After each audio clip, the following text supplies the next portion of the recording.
रंगाई जाने रंगों श्री महाराज की जय, श्री सब कुंवराचार्य महाराज की जय, सब संतन की जय, सब देवन की जय, ज्ञान संप्रदाय की जय, गुरु गादी सारसापुरी की जय, धाम की जय। कथा सत्संग प्रारंभ समय का सब केवल साहे, केवल अंशो सब केवल साहे। बोलो जबरदस्त आजू बाजू सौने सब केवल साहेब, सब केवल साहेब, सब केवल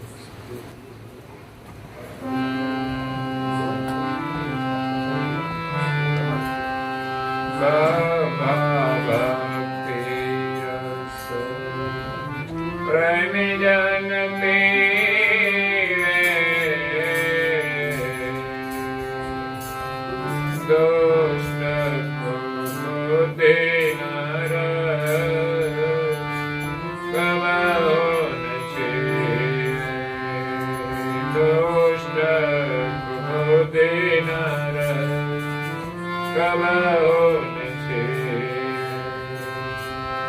कजर प्याला प्रेमत वाला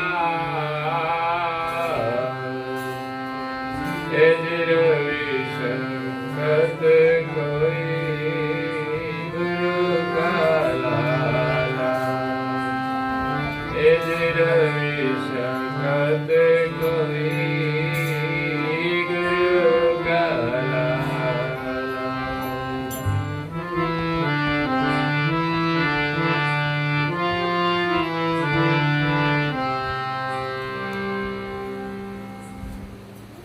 ભક્તજનો,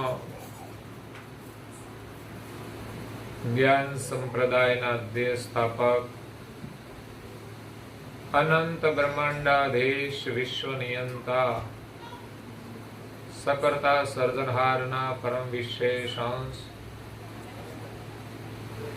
સકર્તા સતકૈવલના મહાદ સજાણ જાણ, અલૌકિક દિવ્ય સ્વરૂપને અનેક ન્યાયો દ્વારા પ્રત્યક્ષ પ્રમાણથી સ્વ અનુભવથી પ્રતિપાદન કરી આપનાર અનંત અંશોના તારણહાર, પરમ મોક્ષના દાતા, કૈવલ ધર્મ ધુરંધર, મહાન સમર્થ, પરમ શ્રેષ્ઠ, પરમ વિભૂતિવાન, પરમ દયાળુ, પરમ કૃપા નિધિ, સર્વજ્ઞ દિવ્ય પરમ ગુરુ શ્રીમદ કરુણાસાગર મહારાજના કૃપા પાત્ર, દ્વિતીય આચાર્ય પૂજ્યપાદ શ્રી નારણદાસજી મહારાજ, વિશ્વભરના મનુષ્ય તનુધારી ચૈતન્ય જીવાત્માઓને સંબોધીને યથાર્થ જ્ઞાનનો ઉપદેશ આપતા સ્વરચિત સિદ્ધાંત ભાવની ગ્રંથના 24મા અંગને વિશે ભક્તિનો મહિમા સમજાવતા એમની અલૌકિક અમૃતમય વાણીમાં કહે છે કે બબ્બા ભક્તિ રસ પ્રેમી જન પીવે, દુષ્ટ કુબુદ્ધિ નર કબહુ ન છીવે। ग्रंथ से सिद्धांत बावनी,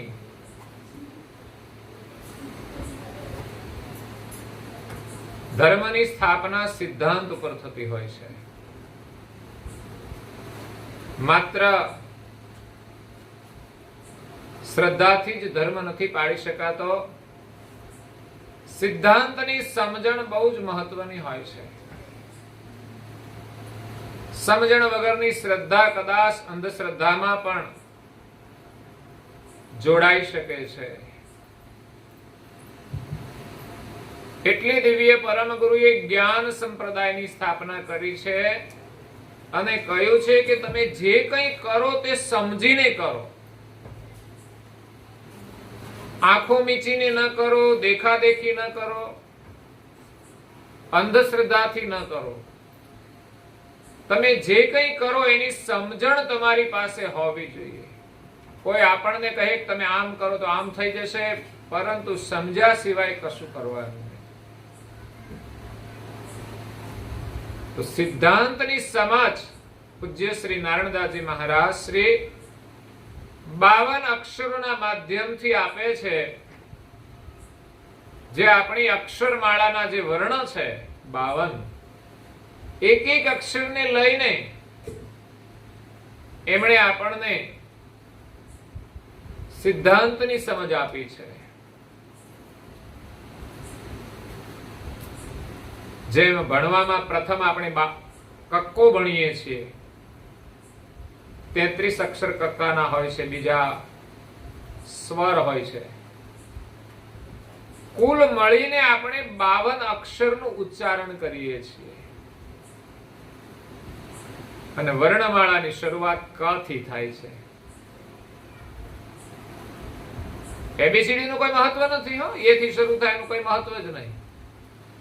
એ તો ભગવાન જાણે એમને કેવી રીતે આ બનાવી હશે. પણ ક કેમ પ્રથમ શરૂ થાય છે એની પાછળ વિજ્ઞાન છે. કંઠમાંથી જે સ્વર નીકળે છે, તો જે એક જગ્યાએથી બધા અક્ષર નીકળે છે, બધા સાથે ગોઠવાયેલા છે. ક ખ ગ ઘ ચ છ, જ જ ટ ઠ ડ ઢ, ણ થ ણ ત થ દ ધ ન, પછી પ ફ બ ભ મ, જે બધા એક જ સરખા એક જ મુવમેન્ટ થી ઉચ્ચારણ થાય છે. અને આ સૃષ્ટિનું સર્જન પણ કૈવલથી થયું છે. એમાં પણ પેલો ક છે. કક્કા કૈવલ એક અખંડા. જગતના સર્જનહાર કૈવલ એક અખંડ છે, સિવાય કોઈ અખંડ નથી. એટલે નારાયણદાસજી મહારાજ પ્રથમ અક્ષરની અંદર કૈવલની ઓળખાણ કરાવે છે કે આપણે અખંડ ઉપાસના કરવાની છે, અખંડ પદની પ્રાપ્તિ કરવાની છે. અખંડ કરતા ગુરુની ઉપાસના એ લક્ષણ સે નિજ દાસના. બહુ સુંદર ભજન છે. કદાચ વચ્ચે વચ્ચે જરૂર પડશે તો ગાઈશ. તો આપણે કૈવલનું ભજન કરવાનું છે. કૈવલનું ભજન કરો, લાભ છે ખરે ખરો. અખંડ વરને વરો, લાભ છે ખરે ખરો. એ સાથે નથી કઈ લાવ્યા, નથી લઈને જવાના. રાતમાં થાશો રવાના, માટીમાં માટી થવા. સાહેબની શોધ કરો, સાહેબની શોધ કરો. લાભ છે ખરે ખરો. કૈવલનું ભજન કરો, લાભ છે ખરે ખરો. આટલી સમજણ જીવનમાં આવી જાય તો પણ જીવન સફળ થઈ જાય. પરંતુ આટલી સમજણ આવતા કેટલા વર્ષો વીતી જાય છે. કેટલી કથાઓ શ્રવણ કરીએ ત્યારે માત્ર આટલી સમજણ આવે. કેટલું ભજન કીર્તન કરીએ ત્યારે એમાંથી આટલી સમજણ મળે.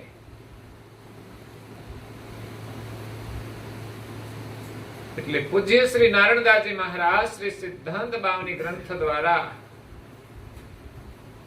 આપણને ધર્મના સિદ્ધાંતની સમજ આપે છે કે આ જગતના કર્તા કોણ છે ને આપણે કોની ભક્તિ કરવાની છે, શા માટે.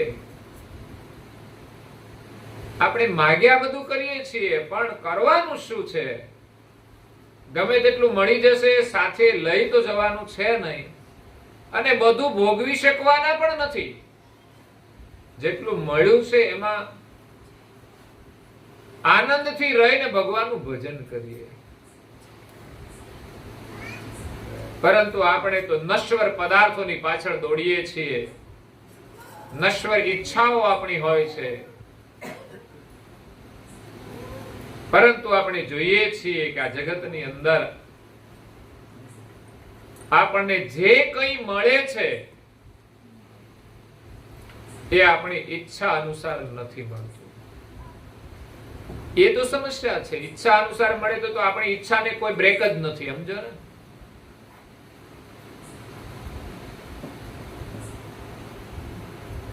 પરંતુ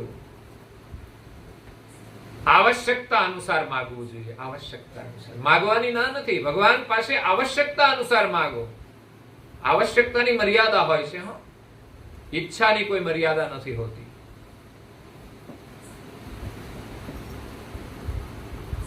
જે વસ્તુની નિતાંત જરૂર હોય અને આવશ્યકતા કહેવાય. 10 જોડી કપડા હોય તો એ જરૂરિયાત છે આપણી, તો પણ પછી આપણે લાવ્યા જ કરીએ તો એ બધી ઈચ્છાઓ છે.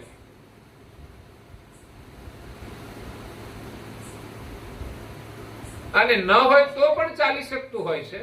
ઘણી વસ્તુઓ તો એવી છે કે આજથી 50 વર્ષ પહેલા આમાંની કોઈ સગવડ નહોતી, છતાં પણ લોકો આનંદથી જીવતા હતા. હા, આજે સમય અનુસાર કંઈક જરૂરિયાત હોઈ શકે. મોબાઈલ વગર ચાલે? શું થાય? બીપી વધી જાય મોબાઈલ ના હોય તો.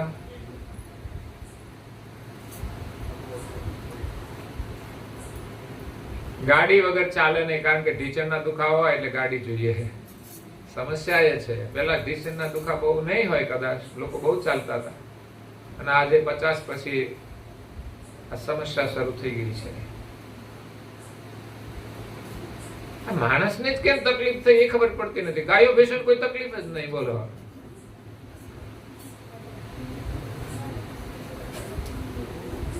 એ જેમ છે એમ જ જીવે છે.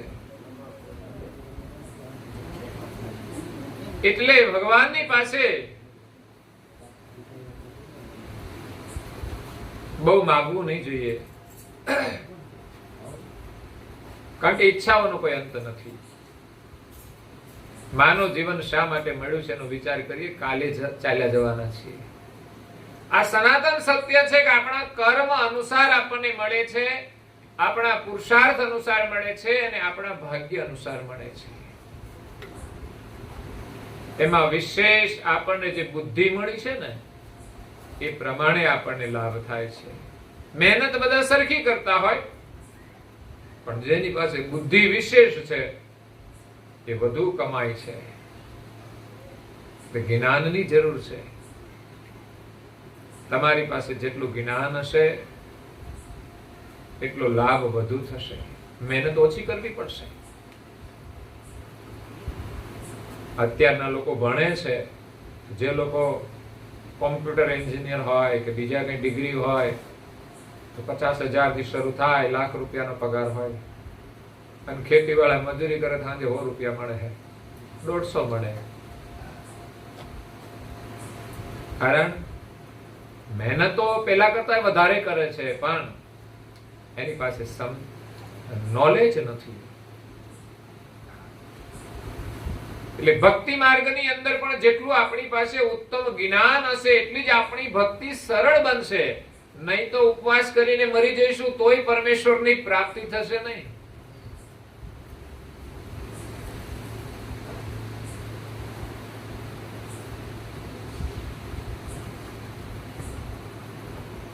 તો આપણને જે કંઈ મળે છે આપણા પ્રારબ્ધ અનુસાર મળે છે, આપણા કર્મ અનુસાર મળે છે. ક્યારે જવાનું છે એની ખબર નથી. આયુષ્ય બહુ ક્ષણભંગુર છે. કુદરતી નિમિત્ત આવી જાય તો પણ આ શરીર છોડીને ચાલ્યું જવું પડે છે. કઈ બીમારી ક્યારે આવે કઈ ખબર નથી.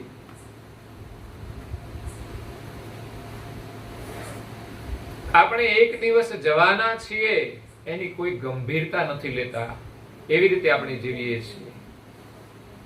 અને જે વસ્તુ સુખ નથી આપતી એની પાછળ દોડીએ છીએ, જે સાથે નથી આવવાની એની પાછળ દોડીએ છીએ, જે ઘરમાં શાંતિ નથી આપતી એની પાછળ દોડીએ છીએ. કદાચ આપણા ઘરની અંદર એ વસ્તુ ન હોય તો કોઈ દુઃખ નથી, કોઈ અશાંતિ નથી, પરંતુ કદાચ આવ્યા પછી અશાંતિ થઈ શકે છે. લડાઈ ને ઝઘડા વસ્તુ આવ્યા પછી થાય છે, ન હોય તો કઈ જ નથી. એટલે આવશ્યકતા એ બહુ જરૂરી છે. અને ઋષિ મુનિઓ તો આવશ્યકતા માત્ર 3 ચીજની જ કહે છે. રહેવા માટે મકાન હોય તે આપણી આવશ્યકતા છે, પછી જેવું હોય તેવું. પછી બાજુવાળાનું જોઈને આપણે ઈચ્છા રાખીએ તો સુખી ના થઈ શકીએ. અને ઘણીવાર લોકો ઝૂંપડામાં એટલા બધા સંતોષ અને શાંતિથી જીવતા હોય છે, એટલા સંતોષ અને શાંતિથી બંગલાવાળા નથી જીવી શકતા. એ ભગવાનનું ભજન નથી કરી શકતા, કારણ કે સમય જ નથી. તો પછી આ બધું કરવાનું શા માટે? જીવન તો હમણાં પૂરું થઈ જશે. તમને બધાને તમારું બાળપણ યાદ આવતું હશે કે હમણાં આપણે સ્કૂલે જતા હતા અને શેરીઓમાં રમતા હતા. યાદ આવે કે ના? તરત જ યાદ આવી જાય. પણ કેટલી ઉંમર થઈ ગઈ કઈ ખબર પડી નહીં. 50 ઉપર નીકળી ગયા. હવે તો જલ્દી પૂરું થવામાં જ છે ને. 50 ઉપર ગયા એટલે પછી તો બહુ લાંબી આશા નહીં. કેટલું જીવીએ અને કેવું જીવીએ. શરીર હલકું હાલે તો કંઈક સારી રીતે જીવાય. આપણે એક જ વસ્તુની માંગણી કરવી જોઈએ કે અમારું શરીર સારું રહે. એ સિવાય કદાચ જરૂરિયાતની વસ્તુ હોય માગીએ તો વાંધો નથી. બાકી બધું જેમ છે ને એમ થયા જ કરશે. તો અહીંયા નારણદાસજી મહારાજ કહે છે કે તમે ભક્તિ કરો. આ શરીર આપણને ભગવાનનું ભજન કરવા માટે જ મળ્યું છે. ખરેખર તો આપણે 50% સમય તો કાઢવો જોઈએ. 50% આપણા શરીર નિર્વાહ માટે કાઢીએ. વધારે જરૂર તો 75% તમે સમય કાઢો, એમાંથી 25% તો નીકળી જ શકે.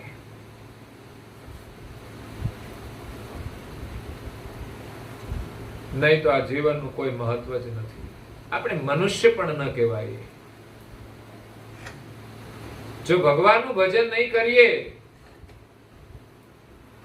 તો આપણી લાયકાત મનુષ્યની પણ નહીં રહે. ભગવાન આપણને ફરી માનવનો દેહ આપે એવું જીવન તો આપણે અવશ્ય જીવવું જોઈએ. બબ્બા ભક્તિરસ પ્રેમી જન પીવે. નારણદાસજી મહારાજ શ્રી અહીંયા ભ અક્ષરને સંબોધીને કહે છે કે ભ એટલે ભક્તિ. અને બારાક્ષરીમાં ભણીએ છીએ ભ શાનો આવે? કક્કાની અંદર ભમરડાનો. એટલે ભમ્યા જ કરવાનું, ભમરડાની જેમ ફર્યા જ કરવાનું. લોકો ફર ફર કરે છે, ભમરડાની જેમ જ ભમે છે. અને પૂજ્ય શ્રી નારણદાસજી મહારાજ શ્રી ભક્તિનો ભ ભણાયો. આટલો જ ફરક છે. બે વસ્તુ એક જ, પણ વિચાર જુદા છે. સંસારમાં લોકો વિશેષ સંસારના વિચારથી જીવે છે, એટલે એમાં અશાંતિ છે. જો ભક્તિના વિચારથી જીવે તો શાંતિ મળે, પણ ભોગના વિચારથી જીવે છે. બસ ભોગ ભોગ અને ભોગ. એ રોગના શિકાર થઈ જાય તો પણ ભોગ છોડતા નથી. જીવનમાં સાચું સુખ ભોગમાં નથી. કરીત યોગ તજી ભોગ, શોક ધરત નહીં મન મેં, તગ્ન થઈ તદ રોગ, કુબેર દો ગયે યુવન મેં, નર નામે હરદેવ સુમંતા માત સહાની.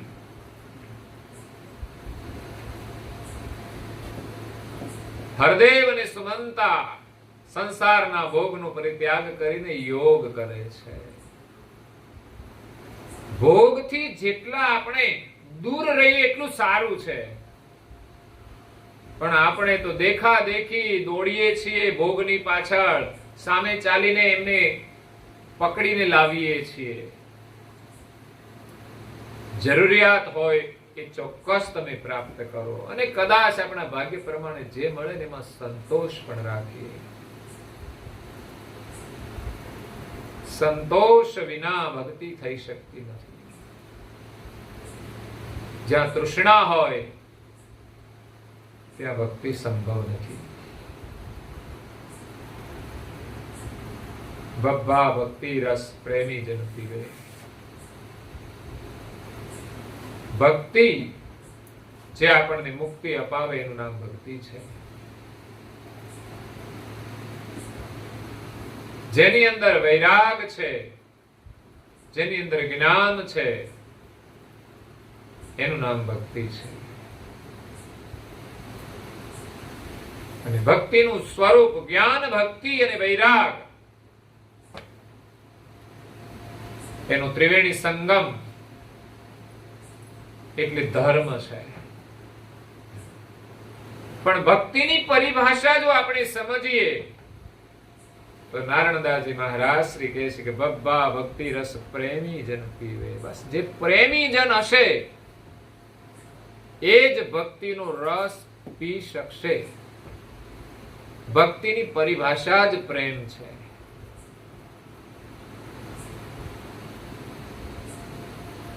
બસ આપણે બધાને પ્રેમ કરીએ.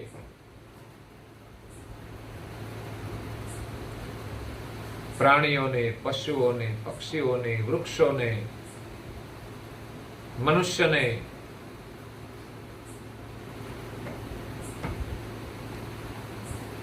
પરિવારને પ્રેમ કરીએ. પરિવારમાં આપણો પૂરતો પ્રેમ નથી મને દેખાતો. કદાચ મોહ હશે, પરિવારમાં મોહ હશે, પણ પ્રેમ ઓછો છે. જો તમારા પરિવારની અંદર પ્રેમ હોય તો તમે પરમ ગુરુની ભક્તિ કરો છો.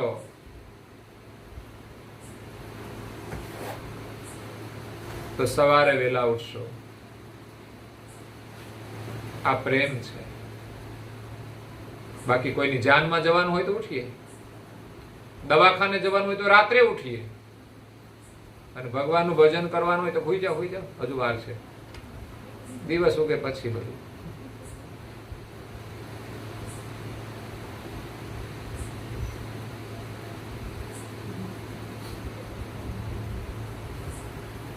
આત્મ કલ્યાણ માટે આપણે ઘરમાં બધાને વહેલા ઉઠવું જોઈએ. વહેલા ઉઠીને વહેલા સ્નાન કરવાનું. વહેલા સ્નાન કરીને પરમ ગુરુની આજ્ઞા અનુસાર લક્ષ્ય ભજન કરવાનું. માળા લઈને બેસવાનું, દ્રઢ આસન કરીને બેસવાનું, એકાંતમાં બેસવાનું. બધી જફાને છોડો. સવારમાં બ્રહ્મ મુહૂર્તમાં બધા વિચારોનો ત્યાગ કરીને એક લક્ષ્યનું ભજન કરવાનું છે. જેવું થાય તેવું પણ કરવું જોઈએ. જો આપણી પરિસ્થિતિ સારી ના હોય તો કમાવા માટે વેલા ઉઠીએ. ધંધો એવા પ્રકારનો હોય તો વેલા ઉઠીએ. ગાયો ભેંસો વાળાને પૂછો 5 વાગે ઉઠતા છે, પણ ઘણા લોકો સુખી થઈ ગયા. ગાયો ભેંસો નથી રાખતા એ સુખી થઈ ગયા. તો પછી ભગવાનનું ભજન કરવા માટે વેલા ના ઉઠવું જોઈએ?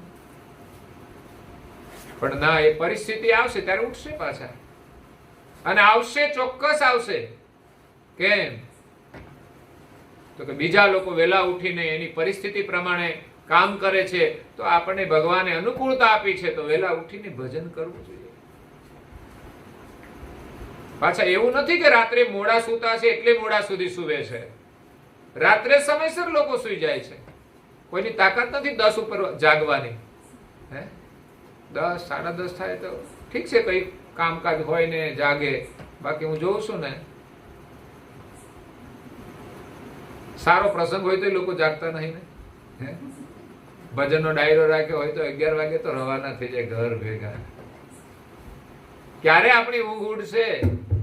હે? અજ્ઞાનની ઊંઘ ક્યારે ઉડશે? એમ તો લગ્નના ગરબા હોય તો ચાલે, પાછું લ્યો 12-1 વાગી જાય તો વાંધો આવે, કૂદવાનું લોકોને ગમે છે, જો કે એમાં ઊંઘ ના આવે એટલે ગમે.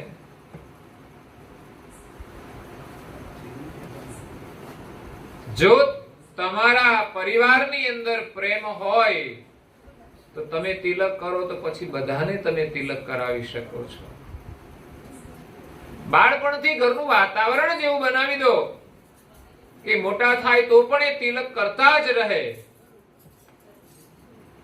જેમ આપણા રીતિ રિવાજો આપણે ફરજિયાતપણે કરીએ છીએ, એવી જ રીતે ધર્મના નિયમનું પાલન ફરજિયાતપણે કરવું જોઈએ, એવી શ્રદ્ધા હોવી જોઈએ.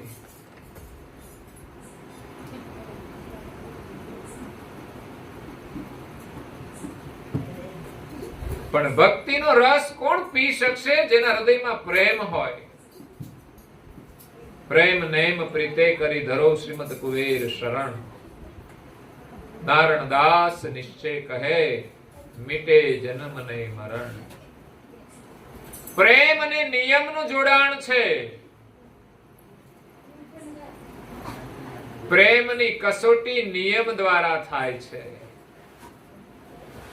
એક નાનકડો નિયમ પાળવા માટે પણ પ્રેમ જોઈએ.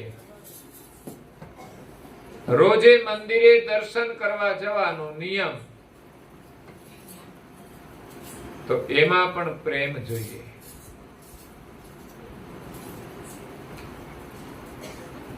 વહેલા ઉઠવામાં પણ પ્રેમ જોઈએ. ઉપાસના કરવામાં પણ પ્રેમ જોઈએ. ધ્યાન ભજન કરવામાં પણ પ્રેમ જોઈએ. ભજન કીર્તન કરવામાં પણ પ્રેમ જોઈએ. ભજનની અંદર બહેનોને રસ છે, ભાઈઓને કેમ નથી ખબર નહીં. એને ઓટલા પરિષદમાં રસ વધારે, કેટલો બધો રસ. અને ત્યાં પાછો પ્રસાદ તો ખાય જ એમ, સમજ્યા? 135 નો પ્રસાદ હોય મોસ્ટલી, પછી વિમલ હોય, પછી ઘણી બધી આ મિરાજ હોય, પછી જુદી જુદી આઈટમ પણ હોય. શરબત વળી નહીં લેતા હોય, પણ કોઈએ મને કીધું 11 વાગ્યા પછી તો મને કે રેલમ સેલમ ચાલે છે, એવું કેતા હતા કોઈક ભાઈ. મને કે 11 પછી ના નીકળાય. એવું છે?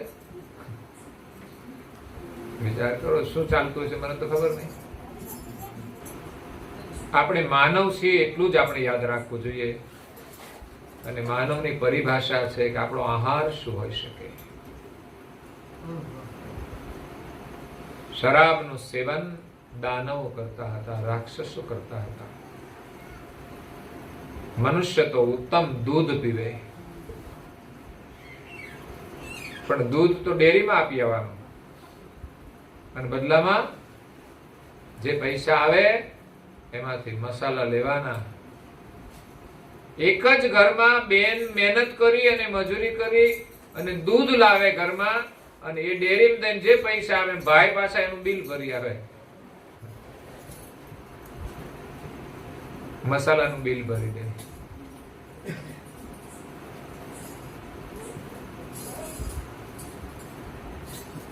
બબ્બા ભક્તિ રસ પ્રેમી જન પીવે. આપણા પરિવારમાં પ્રેમ હોવો જોઈએ.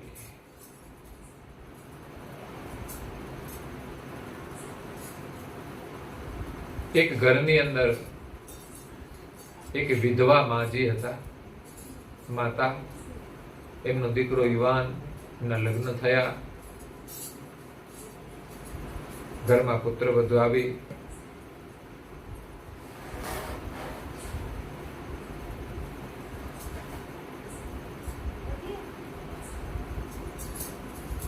છોકરાનું નામ હતું અભિજીત.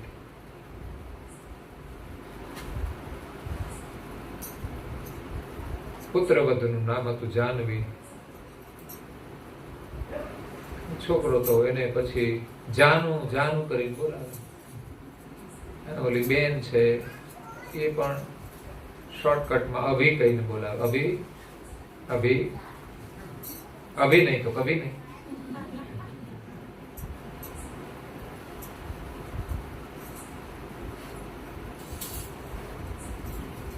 જાનુ એક દિવસ અભિને કહે છે કે અભી આજે શોપિંગ કરવા જવાનું છે. તો અભી તૈયાર થઈ જાય.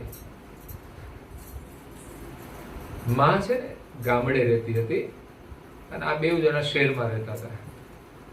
પછી માં શહેરમાં આવી, દીકરાને ઘરે આવી. પણ શહેરમાં જે રહે છે ને એને પછી મા બાપ સાથે રહીને ગમતું નથી. હો, મા બાપ સમજીને પછી ગામડે આવી જાય. એમ કે અમને ગામડે ફાવે, પણ ત્યાં રાખે હરખા તો ફાવે ને જો સમસ્યા હોય છે. એટલે દિવાળી ની રજાઓ આવવાની હતી એટલે માજી ત્યાં ગયેલા. માતા અઠવાડિયાની વાર હતી તો ઓલી જાનું તો કે શોપિંગ કરવા જવું છે, દિવાળી આવે છે. અભીએ કહ્યું કે બાને કઈ લાવવું હોય તો પૂછી. હવે ડોહી શું લેવાનું હોય કે છે એને એક જોડી કપડા હોય, બે જોડી ખાવાનું સવાર સાંજ મળી જાય ને હું બીજું લેવાનું હોય, કશું લેવાનું નથી કે છે. વિચાર કરો, આ પરિસ્થિતિ છે. ઘરમાં પ્રેમ ગાયબ થવા માંડ્યો છે. માણસો પરિવારને લૌકિક પ્રેમ પણ નથી આપી શકતા, એ પરમાત્માને એનો પ્રેમ શું આપી શકશે? સંસારમાં ઢોળાઈ ગયો છે પ્રેમ.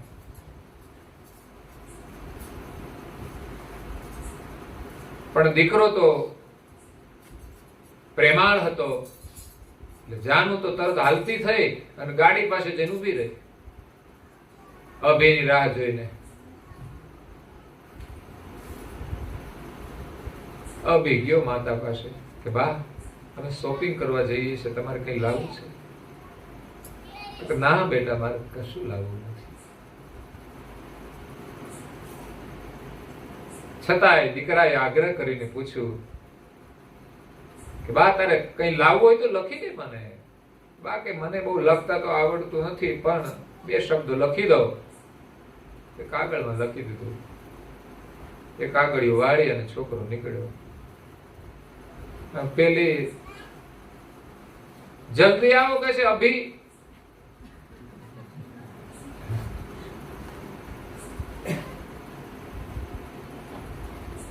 નહીં તો હું ગાડી લઈને નીકળી જાઉં છું. આવડતી હોય તો આ મુશ્કેલી પાછી. તમને પૂછવાય ના રોકાય અને ખરીદી કરી આવે. જરૂર હોય તો શીખવી, જરૂર હોય તો ચલાવી, નહીં તો આ ઉપાધિ છે બધી.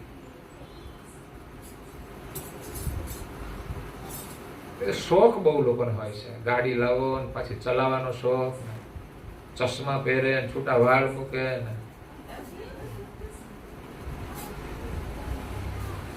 ફેશનેબલ વસ્ત્રો પહેરે, મા બાપની સેવા ના કરે.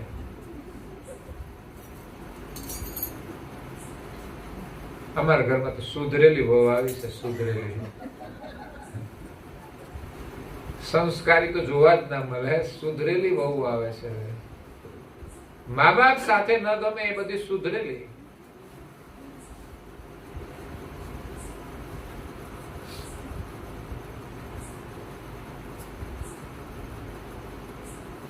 ખરીદી કરવા ગયા, ત્યાં શોપિંગ આગળ ગાડી ઉભી રાખી. અભીએ પેલી ચિઠ્ઠી માની કાઢી. ત્યાં તો જાનું કે લાવો છો, શું લખ્યું છે? તો દીકરાએ વાંચી. દીકરાની આંખમાંથી આંસુ આવી ગયા. એટલે જાનુને લાગ્યું કે કંઈક લાગે છે ગંભીરતા.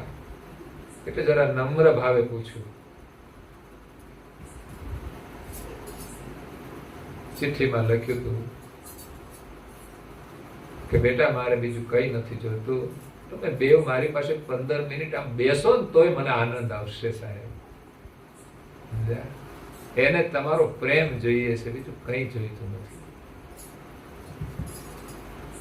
મા બાપને પ્રેમથી પૂછવું જોઈએ કેમ છો, બસ પગે લાગવું જોઈએ. પણ સમયાંતરે બેઠા હોય ને તો થોડી વાત કરો તો એને આનંદ આવે. પ્રેમથી તમે ભોજનનું પૂછો, એની જરૂરિયાતના જે કપડાં હોય એ બધું પ્રેમથી લાવી આપો. એનો જેવો સ્વભાવ હોય એવો નવા લોકોએ સ્વીકારવો જોઈએ. નવા લોકોની વસ્તુ એ લોકો સ્વીકારી નહીં શકે, પણ જે જૂના લોકો છે એનો જે સ્વભાવ છે એ સાચો છે. કદાચ સામાન્ય લાગે કોઈને, પણ છતાંય સ્વીકારવો જોઈએ. એ ના બદલાય. મા બાપના આશીર્વાદ વગર પરિવારમાં સુખ નથી આવતું. મા બાપની સેવા ન કરે એ શું ભક્તિ કરવાના હતા? પરિવારની અંદર પ્રેમ હોવો જોઈએ.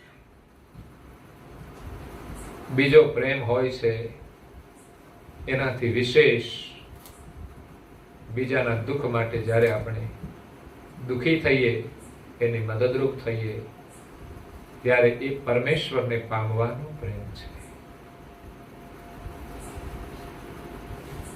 બાબા ફરીદ એક મુસ્લિમ સંત ભારત દેશની અંદર આવ્યા, દિલ્હીમાં. તો દિલ્હીમાં એક વિધવા મહિલા હતી મુસ્લિમ. એમને એક નાનો 7-8 વર્ષનો દીકરો હતો.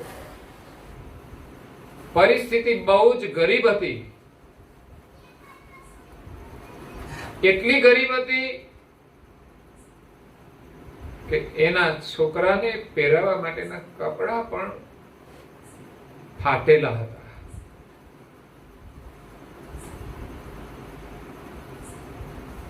માં મજૂરી કરીને બાળકને મોટું કરે છે. એમાં બાબા ફરીદનું નામ એમણે સાંભળ્યું કે મહાન સંત છે, અને એ જ અરસામાં એમના દીકરાનો જન્મ દિવસ આવ્યો. ગરીબ લોકોને પણ એમના દીકરા એટલા જ વાલા હોય છે જેટલા અમીરને એમના દીકરા વાલા હોય. અમીરને ત્યાં દીકરાનો જન્મ દિવસ આવે એટલે ધામધૂમથી ઉજવાય. આ એનો પ્રેમ.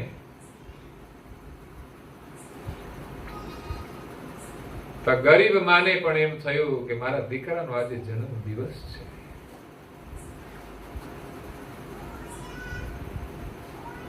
નવા કપડા લાવવાની તો મારી પાસે સગવડ નથી, એટલે માએ એના બાળકના જૂના કપડા હતા ને એને સોયને દોરો લઈને સાંધી નાખ્યા અને બાળકને પહેરાવ્યા. તો એને ખુશી થઈ. વિચાર કરો, આવી પણ પરિસ્થિતિ હોય છે કે આપણે બધા ભોગની માગણી જ કર્યા કરીએ. આ દુનિયામાં જીવનારા લોકો કેવી રીતે જીવે છે એનું દર્શન કરવું જોઈએ. જે લોકો હાઈફાઈમાં વાઈફાઈમાં જીવે છે એને જ માત્ર જોઈને જીવીશું, સુખી નહીં થઈ શકીએ. દુનિયામાં કોઈ દરિદ્ર છે, કોઈ દુખી છે, એને જોઈને પણ જીવવું જોઈએ. આ સંસારની અંદર દરિદ્રતા જેવું કોઈ દુઃખ નથી.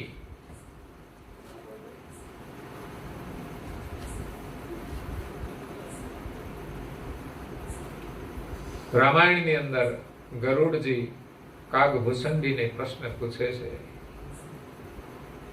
કે આ સંસારમાં મોટામાં મોટું દુઃખ કયું અને મોટામાં મોટું સુખ કયું? ત્યારે એમણે કહ્યું કે દરિદ્રતા જેવું કોઈ દુઃખ નથી. એ તો જેના ઘરમાં છોકરાઓને ખવડાવવા માટે અનાજ ન હોય, રોટલો ન હોય, એવી પરિસ્થિતિ હોય, એની ખબર હોય કે દરિદ્રતાનું દુઃખ કેવું છે. સુદામાની પરિસ્થિતિ પણ એવી જ હતી. હતા તો શ્રી કૃષ્ણના મિત્ર, બે એક જ ગુરુના શિષ્ય હતા, પણ કર્મ યોગે એક માતાના બે દીકરા હોય, એક અમીર થઈ જાય અને એક ગરીબ રહી જાય.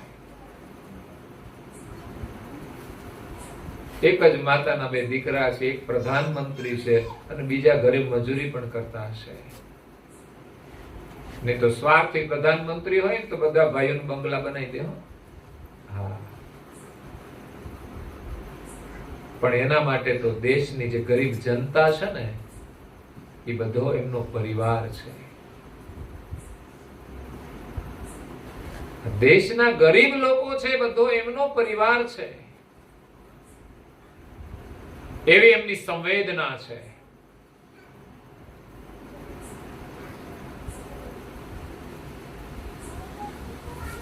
એને આગળ પાછળ કોઈ નથી, એટલે એને કોઈ પૈસાની લાલચ નથી.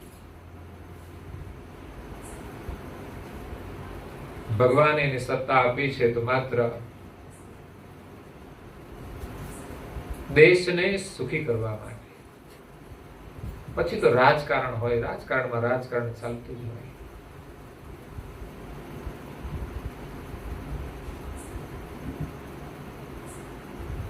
રાજકારણમાં કદાચ સત્તા મળે તો કોઈના હકનું આપણે ન લઈએ એનો ખ્યાલ રાખવાનો, નહીં તો સત્યાનાશ થઈ જશે.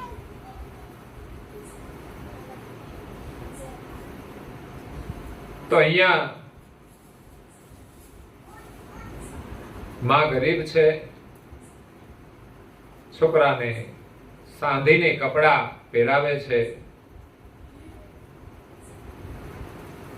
એને એમ થયું કે આજે મારા દીકરાનો જન્મ દિવસ છે, બાબા ફરીદ અહીંયા આવ્યા છે, એમના દર્શન કરાવું અને એમને આશીર્વાદ મળી જાય. આ ગરીબોની ઉજવણી છે અને સાચી ઉજવણી તો એ જ છે.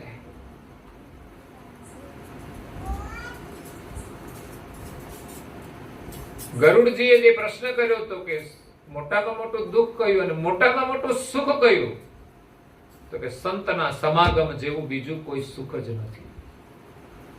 જો મળે તો સમજણ હોય અને તમે નિકટમાં જાઓ તો મળી શકે, બાકી ખબર નહીં પડે.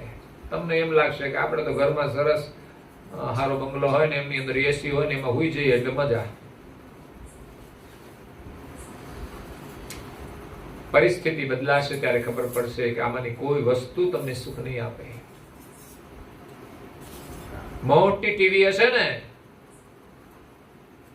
બીમાર હશો ત્યારે જોવું નહીં ગમે. ઘરમાં કલેશ હશે તો જોવું નહીં ગમે. એસી કરશો તોય તાવ ઉતરશે નહીં. જરૂરિયાત હોય ને આપણે એનો ઉપયોગ કરીએ, વસ્તુ જુદી છે. બાકી જવું છે સત્સંગમાં, ગુરુ મહારાજના દર્શન કરવા, તો એસી ને છોડીને એ લાભ લેવો જોઈએ. એમના શરણમાં જે શીતળતા છે, ઠંડક છે, એ તો આપણા ત્રિવિધિના તાપને પણ શાંત કરી દે. જ્યાં એસીની કોઈ જરૂર જ ન પડે. ઉનાળાનો પ્રખર તાપ હોય, એના તાપની અંદર બેસીને જે ભજન કરતા હોય, એના ભીતરમાં કેવી શીતળતા હશે વિચાર તો કરો. બહારના એસી તો શું આપણને ઠંડક આપવાના છે સાહેબ. જેનો જેનો ઉપયોગ કરીએ એનું વ્યસન ન થવું જોઈએ, બસ આટલું જ ધ્યાન રાખવાનું છે. આજે છે ને કાલે નહીં પણ હોય તો શું કરશું? લગ્ન ભલે કર્યા પણ વ્યસન ના હોવું જોઈએ. કારણ કે ક્યારે આપણો એકબીજાનો સાથ છૂટી જાય શું ખબર.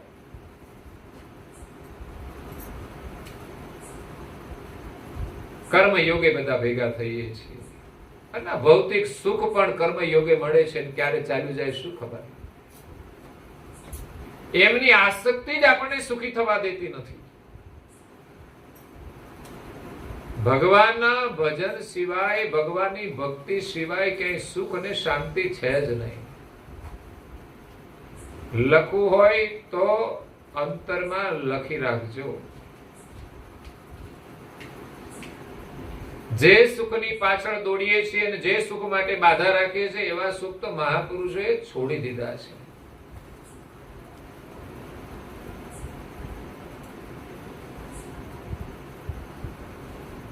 અમર મંત્રનો જાપ કરો, કંઈક સુખ મળશે, બાકી કઈ સુખ છે નહીં.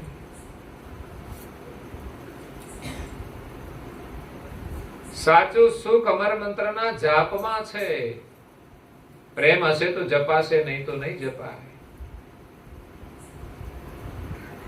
અચરતવા અમર મંત્રનો જાપ કરવા માટે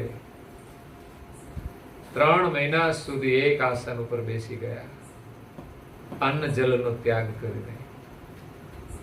આપણે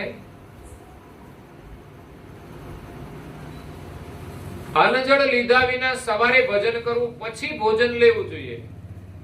અચરતમાં આપણને એમ કે છે કે ભજન કરીને ભોજન કરો, પેલું ભજન હોવું જોઈએ. નહીં તો ઘણા લોકો સવારમાં પેલો નાસ્તો કરી લે, પછી બીજું બધું કામ. વ્યસન વાળાનું તો કામ પેલું જ છે, પેલા ઉઠીને પેલા તો હળવો નાસ્તો લઈ લઈએ, પછી બધું કરીએ. ઘણા તો હાંજે તમાકુ ખાઈને હુઈ જાય, સવાર કાઢે, આખી રાત ગોદામમાં રાખે. આ કચરા પેટીનો ડબ્બો બનાવી દીધો છે. મને એક મસાલો મળ્યો, મેં નાખ્યો ક્યાં? તો કચરા પેટીમાં. આ કચરા પેટીમાં નાખવાની વસ્તુ લોકો મુખમાં રાખે છે, એમાં હરિનું સ્મરણ નથી કરી શકતા. બહુધા વ્યસની લોકોને ભજનમાં રસ નથી. બહુધા. અને જે ભજનમાં આવે, જો એમની સાચી શ્રદ્ધા હોય તો ચોક્કસ એ વ્યસનમાંથી છૂટી જશે. આપણામાં કંઈક વિવેક હોવો જોઈએ. વિવેક.